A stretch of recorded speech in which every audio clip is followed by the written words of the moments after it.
No? Puro mahaka at kanya-kanyang iba't ibang opinion sa bawat isa.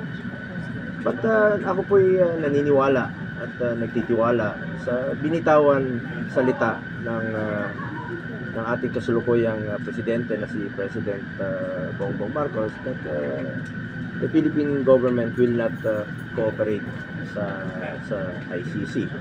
At nagsalita rin po ang former president na wala nga pong jurisdiction ang ICC dito sa ating bansa. So, kung walang jurisdiction at walang cooperation na gagawin ang gobyerno, paano nila arestuhin?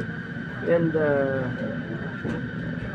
papasok ka rito, arestuhin mo yung former president sa Davao without cooperation, without coordination, yun magulo yun.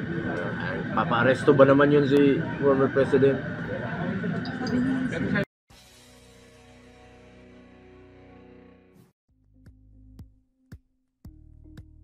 Thank you for watching Politico TV. Please like and subscribe to our channel for more videos.